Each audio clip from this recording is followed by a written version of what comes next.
My AC broke with a rich couple. In the cab, so we cooled off in the back.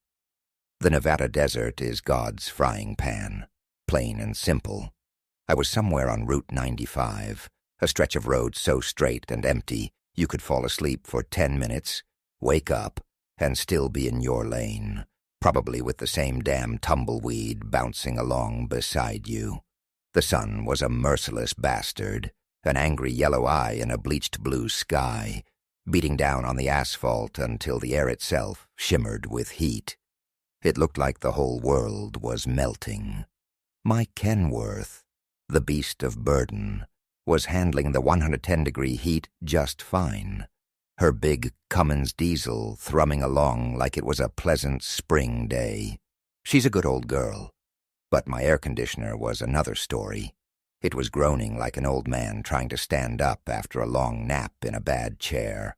It was spitting out air that was just slightly less hot than the devil's own breath, and doing nothing but making noise and smelling vaguely of burning dust. All I could think about was the next truck stop in Tonopah. A gallon of iced tea so cold it would make my teeth ache. A steak the size of a hubcap, still sizzling on the plate, with a mountain of fries next to it. Maybe a slice of apple pie, if I was feeling fancy. The vinyl of my captain's chair was sticky against the back of my shirt, a constant clammy reminder of the sweat pooling down my spine. My world had been reduced to the hypnotic white lines of the highway, the endless shimmering brown of the desert, and the low, constant rumble of my engine. It was a lonely life, but it was my life. I knew every vibration, every groan of my rig. She was more my wife than any woman had ever been, and she complained a hell of a lot less. That's when I saw it. It was so out of place it looked like a mirage, the kind of thing your brain cooks up after too many hours staring at nothing but heat and road.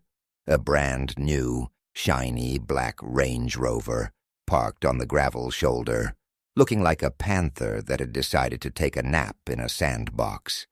The paint was so glossy it was reflecting the sun like a black mirror. The kind of car you see parked in front of fancy restaurants in Beverly Hills, or dropping off kids at a private school, not stranded in the middle of nowhere with the buzzards starting to think about putting in a reservation. A thin plume of heat was rising from its hood, a sure sign of trouble. Standing next to it were two people, a guy, lean and tan, wearing a pink polo shirt that probably cost more than my last set of tires.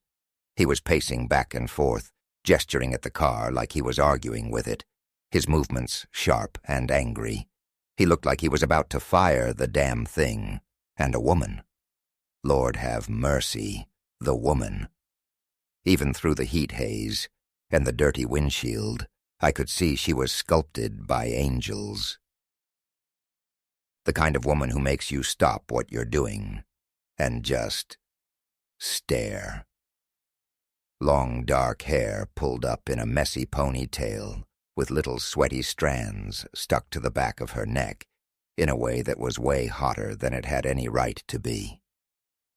She was wearing one of those fancy yoga outfits, tight black pants that hugged every curve of her ass, and long legs like they were painted on, and a little matching top that showed off a strip of tanned, toned stomach that looked like you could bounce a quarter off it. She had her arms crossed, tapping a foot shod in an expensive-looking sneaker, and she looked pissed. The kind of beautiful, expensive pissed off you don't see outside of movies. It was a look that said, "My daddy will sue you," but it also said, "Get me the hell out of here." My brain, the part that worries about schedules and logbooks and making my delivery of machine parts to Reno on time, told me to keep on trucking. It screamed it at me. Rich folks with car trouble ain't my problem. They got roadside assistance and platinum credit cards. They probably had a button in the car that would summon a helicopter stocked with champagne and tiny sandwiches. But the rest of me, the part that runs on cheap coffee, greasy burgers, and pure, unadulterated curiosity was already mashing the air brakes. My rig isn't a charity, but damn if I was gonna pass up a view like that. A man's gotta have his priorities straight, and my logbook has never looked as good as she did. The rig hissed to a stop, a sound like a giant exhaling, kicking up a cloud of dust that settled over their fancy SUV like a cheap, gritty blanket. The guy flinched, waving a hand in front of his face. The woman just looked up, her expression shifting from annoyed to intrigued. She squinted against the sun, her hand coming up to shield her eyes, and a slow, cautious smile spread across her face. It was a smile that made the desert heat feel a few degrees hotter. It was a smile that said she was used to getting what she wanted, and right now she wanted a ride. Yeah, that steak could wait. This was going to be a whole different kind of meal. The hiss of the air brakes echoed in the vast, empty silence of the desert.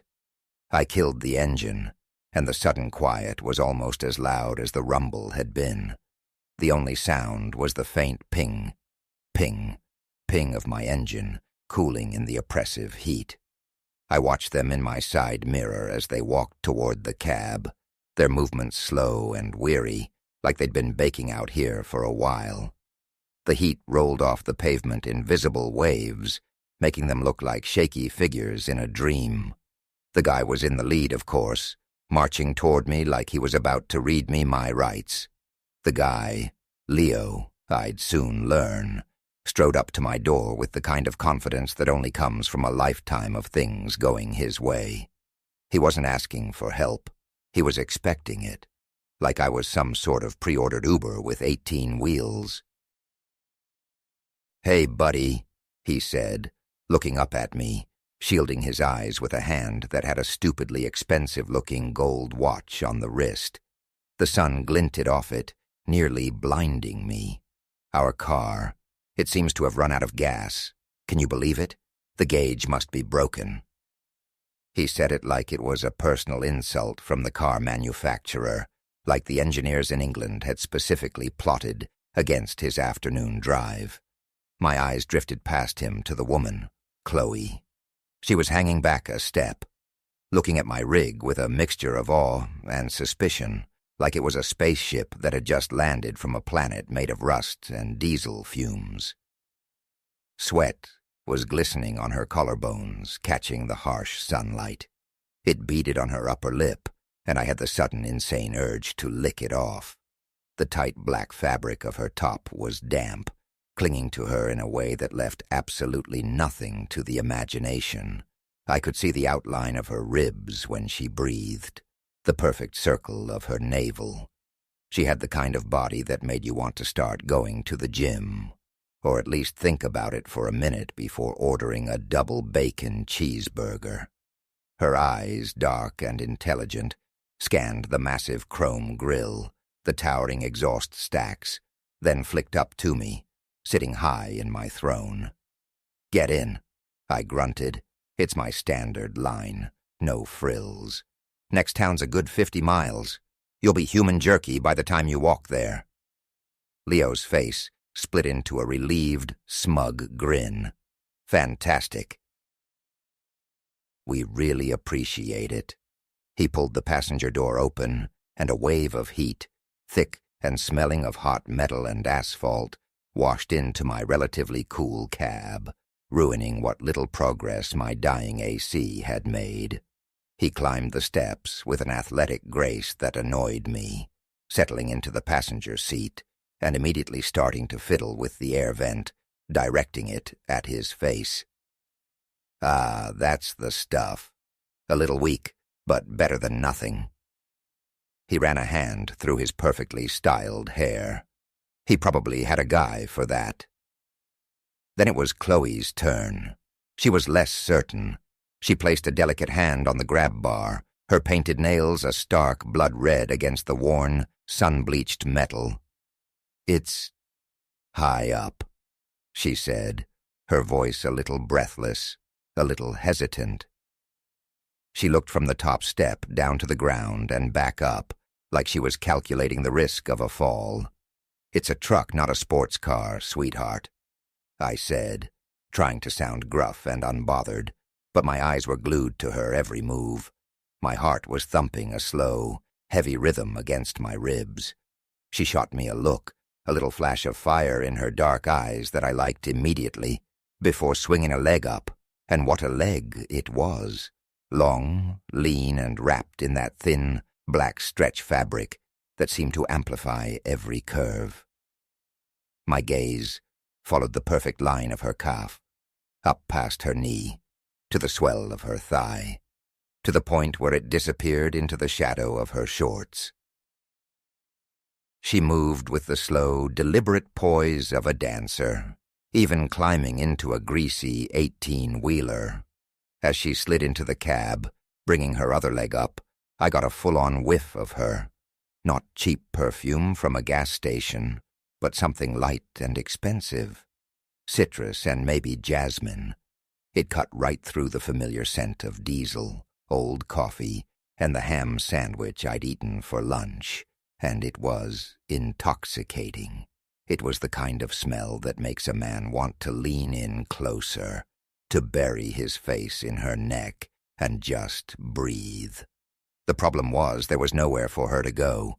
The passenger seat is a throne, and Leo was already sitting on it, king of the castle. My Kenworth is my home, my office my castle, but it's built for a king, not his whole court. The space was tight. She stood there for a second, awkwardly wedged between the door and the dashboard, her hip pressing against the side of my seat. Leo, oblivious or just an ass, patted his lap. "Here, babe, just like in the movies." He grinned at me, a shit-eating grin that I instantly wanted to wipe off his face with a greasy rag. "We'll have to get cozy." Chloe rolled her eyes, a gesture that was clearly for my benefit, but a small smile played on her lips. She turned, her back to me, and lowered herself onto his lap, facing the windshield. The cab, which was already feeling cramped with just one extra person, suddenly felt like it was hermetically sealed. My whole world shrank to the confines of that cab. The air got thick. Her back was only inches from the gear shift. Her long, dark ponytail, which had come a bit loose from the heat, and her climb, brushed against my shoulder every time she moved her head. It was like a silk whip, sending little jolts through me. Her left leg was bent, her knee resting against the center console, right where my hand needed to go to wrestle with the Eaton Fuller 13 speed. Every time I shifted, we were going to get real friendly, real fast. This was going to be a long 50 miles, or a very, very short one. "Comfy?" I asked, my voice coming out raspier than I intended. The word hung in the thick, hot air. She craned her neck to look back at me, a complicated maneuver in the tight space. Her dark hair swung and brushed my cheek. "As I can be," she said. Her eyes scanned the dashboard, the forest of gauges, the CB radio, the pin-up calendar of a blonde in a bikini taped to my sun visor. Her gaze lingered on the calendar for a second, and a tiny, amused smirk touched her lips. "This is a lot of truck." "She gets the job done," I said, firing up the engine. The big Cummins diesel roared to life, and the whole world started to vibrate. The vibration traveled up from the floor, through my seat, through the frame of the truck, and I could feel it resonating in the air between us. I watched in the mirror as her ponytail trembled with the truck's idle. The whole cab hummed with a low, powerful energy. I reached for the gear shift.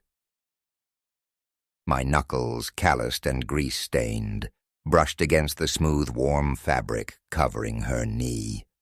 I felt her tense for a fraction of a second, a tiny, almost imperceptible muscle twitch. A little jolt, like static electricity on a dry day, shot up my arm. I mumbled a "sorry," but she just shifted slightly, a movement that pressed her leg even more firmly against the console, It didn't feel accidental. It felt like an answer, like a dare.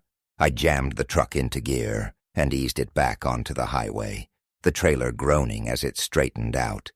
The AC was whirring, fighting a losing battle against the sun beating through the massive windshield. I was already sweating, and it had absolutely nothing to do with the temperature. It was the perfume, the proximity, the heat of her body so close to mine. I could feel it like a furnace. "I'm Sam," I said, keeping my eyes fixed on the shimmering road ahead. Talking felt safer than thinking. If I let my mind wander, I was going to drive this rig right into a ditch. "Leo, and this is my better half, Chloe," the guy said. He had his arms wrapped around her waist, his hands resting on her flat stomach, just below her chest. He looked perfectly content, too content. He looked like a cat that had just eaten a canary and was now eyeing the whole damn bird cage. He nuzzled her neck, and she tilted her head to give him access. It was a public display that felt private, and I was the unwilling and very willing audience. "So, ran out of gas, huh?" I asked, just to make noise to fill the vibrating silence. "In a $100,000 car?" Leo laughed. It was a rich guy's laugh, a little too loud, a little too confident, like he was the star of a movie and I was just a bit player. An oversight. We were taking a scenic route back to LA from a little festival in the desert. Got a bit lost in the scenery. He squeezed Chloe's waist, and she squirmed a little. A movement that made her backside press against his lap and her shoulder brush against mine. It was a tiny, insignificant movement that felt like a seismic event in the tight cab. I had to shift again, grabbing for third gear.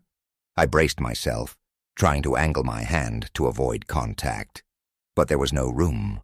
The back of my hand slid right along her thigh, a long, slow, unavoidable caress from her knee halfway up to her hip.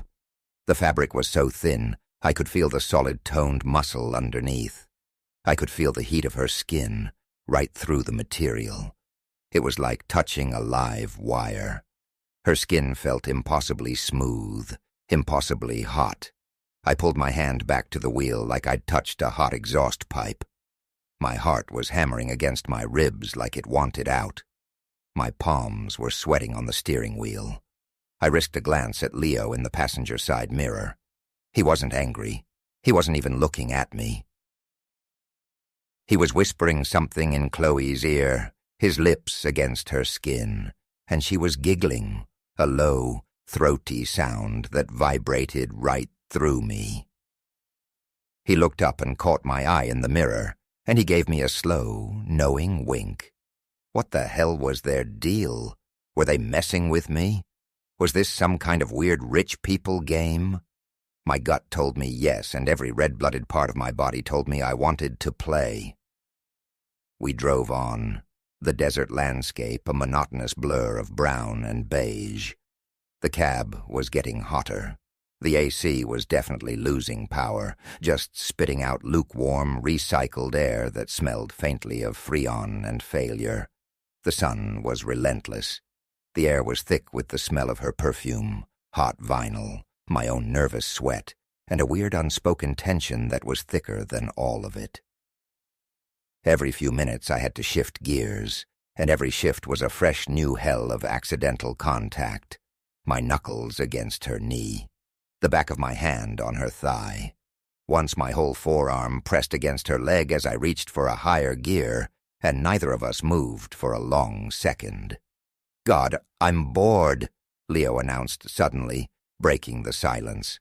"This is so tedious, all this brown. We need a game." "A game?" I grunted, my knuckles white on the steering wheel. "Yeah, to pass the time.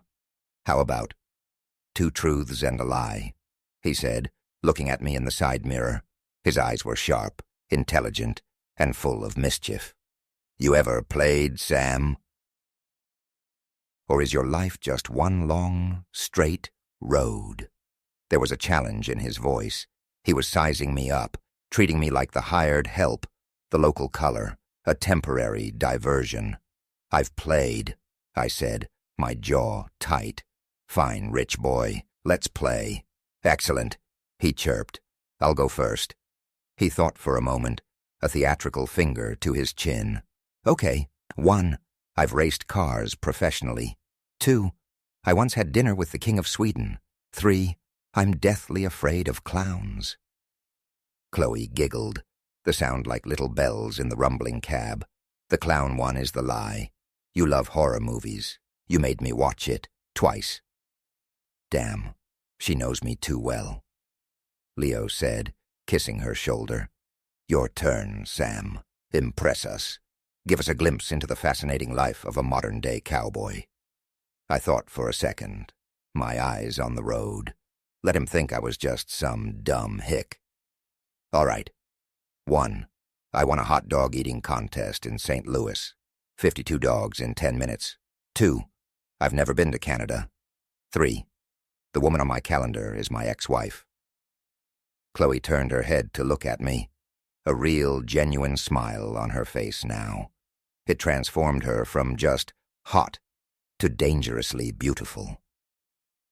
"The hot dog one is definitely true," she said, her voice confident. "How'd you know?" I asked, surprised. "Just a feeling," she said, her eyes twinkling. "You look like a man who enjoys a good hot dog. I'm going to say the ex-wife is the lie."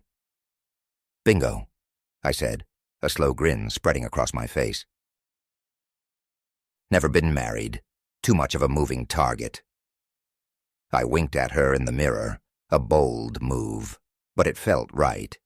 She blushed, just a little, a faint pink that rose on her cheeks, and looked away toward the windshield. Score 1 for the trucker. "Okay, my turn," Chloe said, her voice softer, drawing me in. She thought for a moment, biting her lower lip, a habit I found incredibly distracting. 1. I speak fluent French. 2. I've never been in a truck before. 3. I once broke my arm falling off a horse. "The truck one is the lie," Leo said instantly. "You're too comfortable. You look like you were born for this." He was teasing her, but his eyes were on me, gauging my reaction. Chloe shook her head, smiling. "Nope, this is my first time. The horse one is the lie. I'm a city girl through and through. Never even touched one." "So you speak French?" I asked, genuinely impressed. It seemed so out of place, so elegant. "Oui, monsieur," she whispered, and the sound of it, low and husky and rolling off her tongue, did something to the wiring in my brain. It was like pouring gasoline on a fire. My hand on the gear shift twitched, and I had to grab the wheel with both hands to keep it steady. The game went on. With every round, the truths and lies got more personal, more revealing. Leo bragged about his tech company, his travels, his adventures climbing mountains and sailing oceans. It was all designed to impress, to establish his dominance. He told a story about winning a poker game in Macau, another about surfing a monster wave in Hawaii. It was exhausting just listening to him. Then he dropped the bomb. "Okay, my turn. 1, I'm a licensed pilot. 2, I hate seafood. 3, Chloe and I have a very open-minded approach to our marriage." The statement hung in the hot, soupy air of the cab, an open invitation disguised as a party game. It wasn't a question. It was a declaration. The hum of the tires seemed to get louder. I didn't look at him. I didn't look at her. I just stared at the road, but I could feel their eyes on me. The lie was obviously the seafood. A guy like that lives on oysters and lobster. This wasn't a game anymore. It was a negotiation. The terms were being laid out on the table. Chloe's truths were more subtle, more interesting. She revealed she was a trained ballerina, which explained her posture and grace. She revealed she hated big parties and preferred reading a book. She was painting a picture of herself that was completely at odds with the guy she was with. Then, for her last turn, she looked right at me in the mirror. Her gaze was intense. 1. My middle name is Esmeralda. 2. I'm a vegetarian. 3. My biggest fantasy is to do something completely spontaneous and out of character. As she said the last part, her voice dropped, becoming husky and low. She stretched her leg, a long, lazy movement, and her foot, clad in a fancy athletic shoe, accidentally pressed against my calf. She left it there. The pressure was light, but it was unmistakable. Her eyes held mine in the mirror. The lie was the vegetarian one. I'd seen a half-eaten jerky stick in their car. She was sending a signal as clear as a damn air horn. The cab was an oven now. The AC had officially given up the ghost, emitting a sad little click before falling silent. Now it was just blowing hot, dusty desert air in our faces. Sweat was trickling down my temples and soaking the collar of my shirt. The vinyl seat was like a griddle. Chloe had undone her ponytail, letting her dark hair fall around her shoulders. She was fanning her neck with her hand, her damp skin glowing in the afternoon sun. The smell of her perfume was stronger now, ripened by the heat. "I'm melting," she complained, her voice whiny and cute. "Leo, I'm literally going to turn into a puddle. I need water." Her chest was rising and falling, and the thin fabric of her top was soaked through in places, turning a darker shade of black. "Sam, my good man," Leo said, his tone back to being chipper and condescending.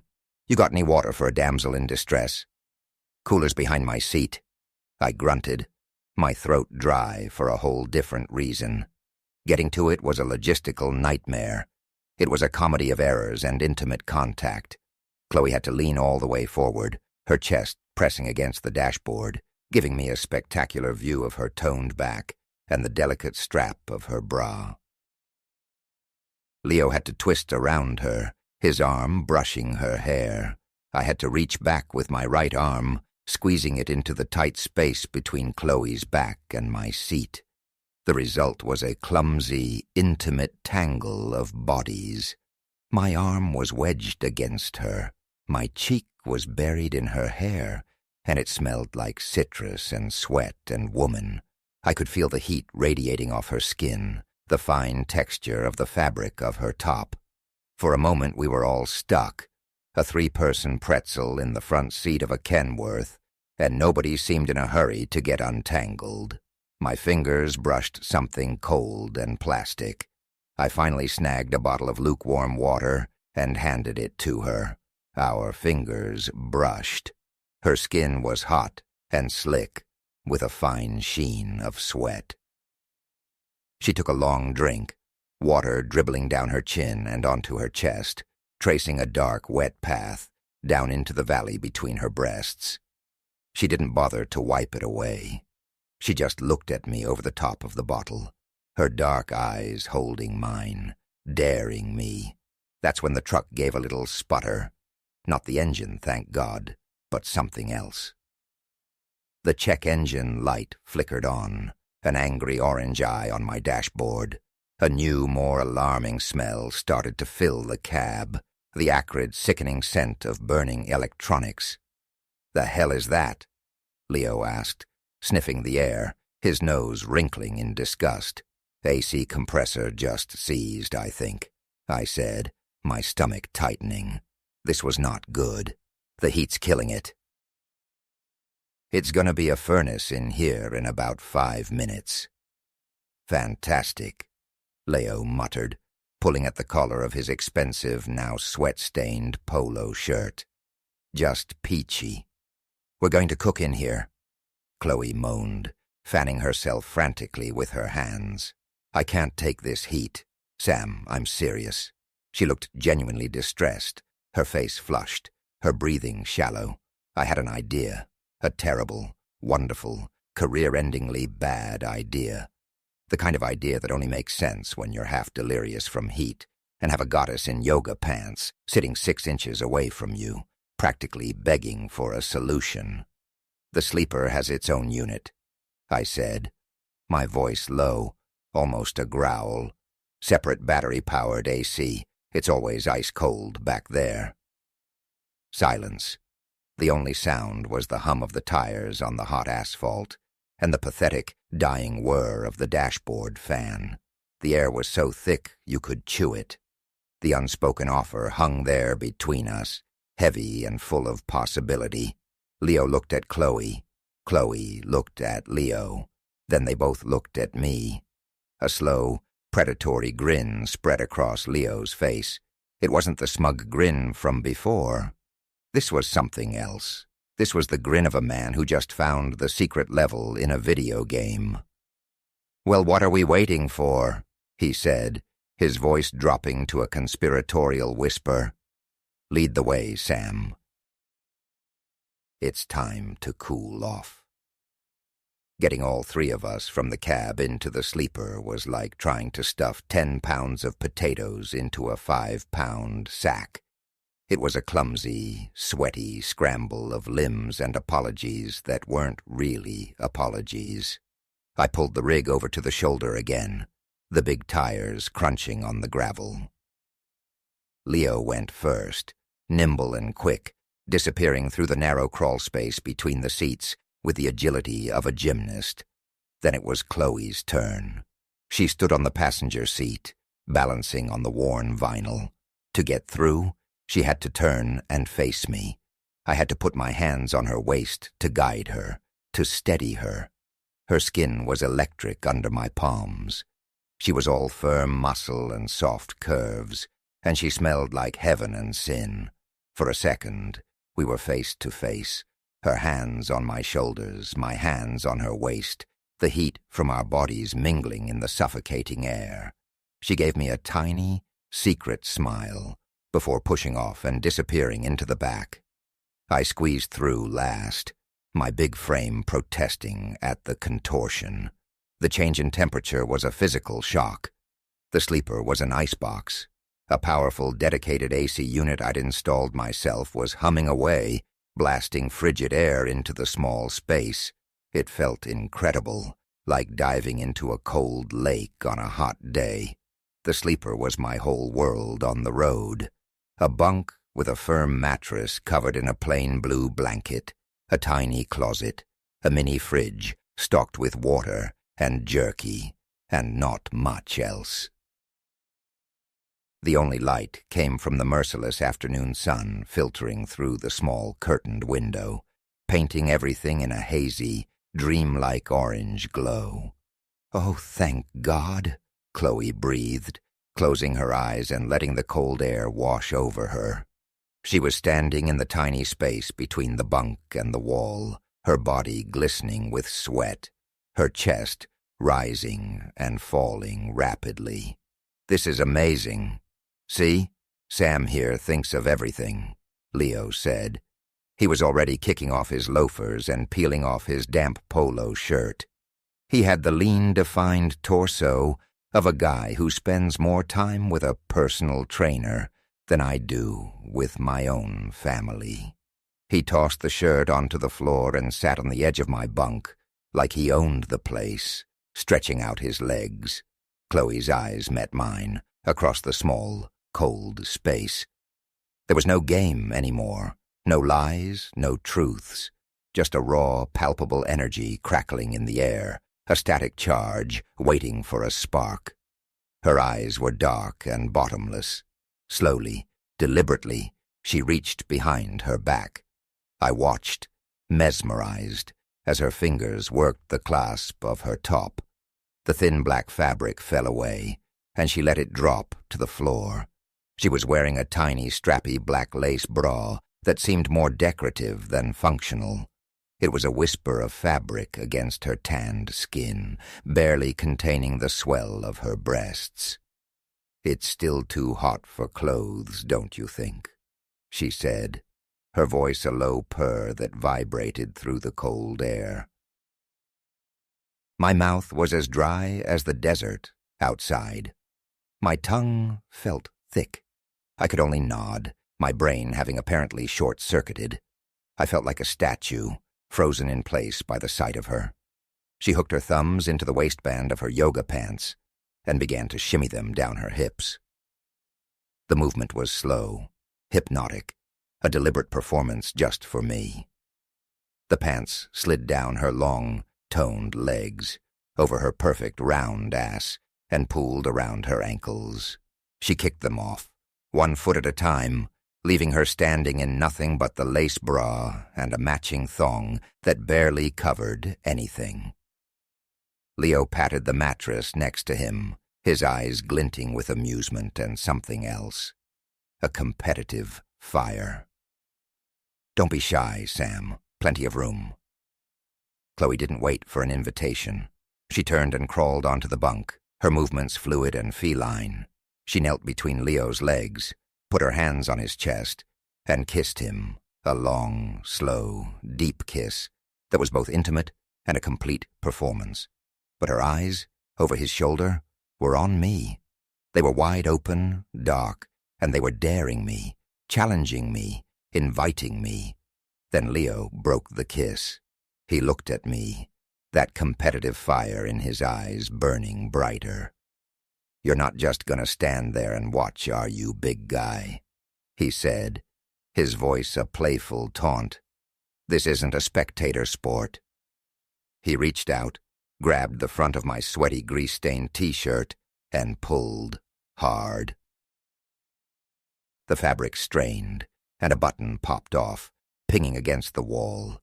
The next hour was a chaotic, beautiful, glorious blur. The sleeper cab, my quiet sanctuary on the endless road, became a wrestling ring. This wasn't like any fantasy I'd ever cooked up in my lonely hours on the highway. This was no gentle seduction. It was a tangle, a three-way collision of hot skin and cold air, of pent-up energy and spontaneous desire. It was raw and wild and completely out of control. Leo was not a spectator. He was a participant, an instigator, a damn referee. It was a game to him, a competition. He'd pull Chloe onto his lap, kissing her neck, then with a laugh, push her toward me. "Your turn, Sam. Show her what a real man feels like." It was a frenzied, laughing, gasping scramble for position on the narrow bunk, my big, heavy body against his lean, wiry one, her soft, yielding curves pressed between us. A prize to be shared, a willing participant in the chaos. Her laughter was the soundtrack, a breathless, joyful sound, mixing with his taunts and my own ragged breaths. The truck, parked solid as a rock on the shoulder of that empty highway, began to rock. The suspension, built to handle 40 tons of cargo, groaned a rhythm of protest under the shifting, frantic weight of our bodies. It was a deep, rhythmic groaning that echoed in the tiny space. The cool air from the vent blasted over our slick, overheated skin, creating a crazy sensation of hot and cold all at once, goosebumps rising on skin that was flushed with heat. The windows, which had been clear, began to fog over, a curtain of condensation sealing us in our own private, chaotic world. From the outside, it must have looked like the truck was having a seizure, bouncing on its shocks in the middle of the desolate landscape. It was a tangle of limbs, of breathless laughter, of whispered French phrases from Chloe that I didn't understand but felt in my bones. I found my hands tangled in her long, dark hair. Her mouth found mine, hot and demanding. Leo was there, his hands on both of us, urging us on, a gleeful madman conducting his own symphony of chaos. It was a glorious, sweaty, no-holds-barred pile-up. There was no jealousy, no anger, just a shared, explosive release of energy. It was the most alive I'd ever felt, a million miles away from the monotony of the white lines and the logbook. Finally, as the sun began to dip below the horizon, painting the desert sky in shocking shades of orange and purple, the storm broke. We collapsed, a heap of exhausted, sweat-slicked, contented bodies on my narrow bunk. Chloe was curled between us, her head on my shoulder, her leg thrown over Leo's, her dark hair fanned out across my chest. The only sound was the steady hum of the AC and 3 sets of ragged, slowing breaths. The air tasted of salt and perfume and victory. I don't know when I fell asleep. One minute I was staring at the fogged-up window, watching the last of the light fade. The next, I was waking up to the pre-dawn gloom, and I was alone. The sleeper was empty and freezing cold. The AC was still blasting. My muscles ached in ways I didn't know they could. I sat up, my head thick, a strange sense of loss and disbelief washing over me. It felt like a dream, a weird, vivid, heat-induced hallucination. Maybe I'd just passed out from the heat and cooked it all up in my brain. The blue blanket was rumpled, but the space felt unnaturally empty. I stumbled out into the cab. It was empty. The air was cool and still. The first light of dawn was breaking over the desert, turning the sky a soft, pearly gray. I looked out the windshield. Their fancy Range Rover was gone. They must have called for someone, or maybe it really was just out of gas and they had a canister in the back. They were gone, just like a mirage, vanished into the desert night. Then I saw it. Sitting on my dashboard, right next to my half-eaten bag of jerky, was Leo's gold watch. It gleamed in the faint morning light, heavy and real. Tucked under the band was a folded piece of paper, a gas station receipt from a town I'd passed 100 miles back. On the back, in neat, masculine handwriting, it said, "You're stronger than you look. Keep the watch. Consider it a down payment. L." A down payment. For what? My mind reeled. Were they planning on finding me again? The thought sent a jolt through me that was equal parts fear and excitement. And next to the watch, folded in a neat, perfect square on the passenger seat, were Chloe's black yoga pants. I picked them up. They were cool to the touch, made of some silky, expensive material I'd never felt before. They felt like they weighed nothing. I lifted them to my face and breathed in. A faint, ghostly scent of citrus and her perfume lingered on the fabric, a ghost of her presence. It was the smell of the last 12 hours, the smell of heat and sweat and her. I looked at the watch, then at the pants. I wasn't hallucinating. It was all real. A slow grin spread across my face, and I let out a low, rumbling laugh that filled the empty cab. I picked up the watch. It was heavy, real heavy, the kind of thing that costs more than a year of my salary. I strapped it to my wrist. It looked ridiculous on my thick, hairy arm, a piece of Beverly Hills bling on a working man, but I didn't care. It was a trophy. I tossed Chloe's pants onto the passenger seat, a black silk flag of victory. I fired up the beast. The engine roared to life, shaking off the desert cold. The check engine light was off. I flipped the switch for the main AC, and it kicked on, blowing cool, clean air. It was a damn desert miracle. Everything was working perfectly. As I pulled my rig back onto the highway and pointed it toward the rising sun, I felt like a king. My body was sore. My schedule was shot to hell. But I had a story no one would ever believe, and a watch that was probably worth more than my cargo. First stop, Tonopah. A man's got to get his steak. And after a day like that, I was ordering 2. 1 for me, and 1 for the road. You never know who you might run into out here in God's frying pan.